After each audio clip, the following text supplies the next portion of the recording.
And so if Eberflus really thinks they need like somebody else there, that's an area where I'm like, oh, maybe they go after a veteran there, or maybe they go after a veteran defensive end because they like Nealon, they like Sam Williams, but those are question marks. You haven't seen him prove it.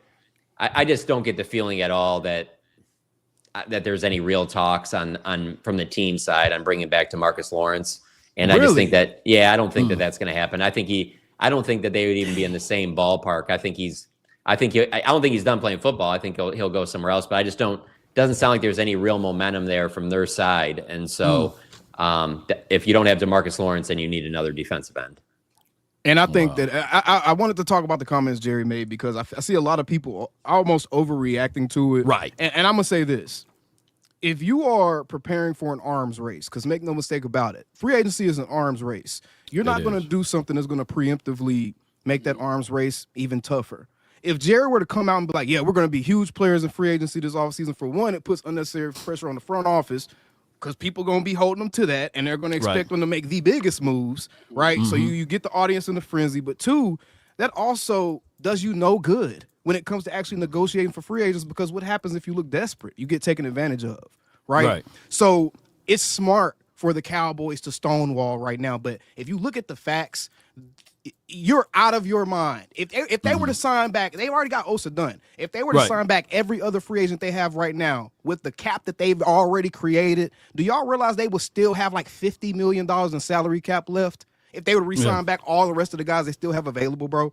Wow. They're going to do something. They're going to do something by virtue of having to do something, because they're still going to still have to fill the roster. And just relax. Like Aaron Rodgers said, RELAX.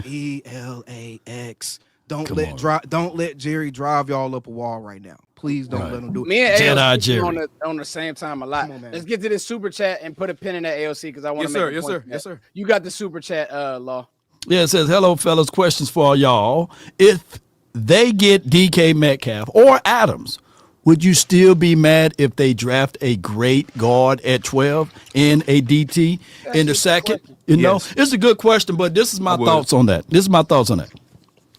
You want to put something on your stomach before you go grocery shopping. So that's what I look at it. And at least it would hedge your bet. So no, if the best player available is a DT, then you go get that. If it's the best player available is an offensive tackle or guard, you go get that. That's how I think of it. So here's you stay away from offensive line the first round this year. I don't care about that DPA stuff. I don't care about none of that. If Will Campbell is there, if he fool around and slip and slide into the 12th spot, then you have to have a hard conversation with yourself. That's all I'm saying. Man, forget all that. Here's where I'm at. Here's where I'm at. This is actually a great question. I think that everybody who says best player available, they're lying. Every team. Come on, bro. Hey, man, don't shake me with the butter knife. Go ahead. Break down your philosophy. Thank you. This ain't your OG, Law. I would never shake my OG. I grew up with respect. Hey, I gotta fight. AOC, I gotta fight you. I'm gonna come with it. That's my OG. It's an evil world we live in. Come on, go ahead with it. But this is what I'm saying, Law. The Bears, right? Everybody's going crazy. Oh, the Bears are for sure gonna, they're for sure gonna take Genty. They have to fill 4 spots on that offensive line. I love Joe Thuney. Joe Thuney is just like Zach Martin. Zach could probably play right now and be better than some of the guards in the league, right? Because he was Zach Martin, former All-Pro. He's 32 years old. Right. You can't build your offensive line off of building it. That's a good stopgap. But the Bears, what they just did with Ryan Poles, first of all, drafting Caleb, who wasn't a hit. Caleb did not hit last year. So then you draft Caleb. Then you go out, you sign Keenan Allen over the hill. Everybody wants a free agent. Okay, cool. They signed Keenan Allen. Then they draft Rome Odunze. If Ryan Poles screws this draft up, running back for some teams is a luxury. They have real needs on offense and defense. Now, we have real needs, but the Cowboys are way farther along than the Bears. Real receiver, real piece on defense, real star on defense, and Micah, real franchise quarterback. The Bears don't have that luxury. They're trying to learn a new scheme. They have to protect the quarterback, so that's out.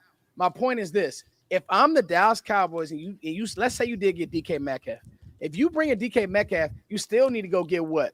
A corner, somebody who's going to affect the game. Guard, I'm out. No. Yeah, it got to be Tackle, somebody that's going I'm to affect out. the game. On yeah. Give me. If what I will say is this: if you want to go get the best corner with DK, sign me up.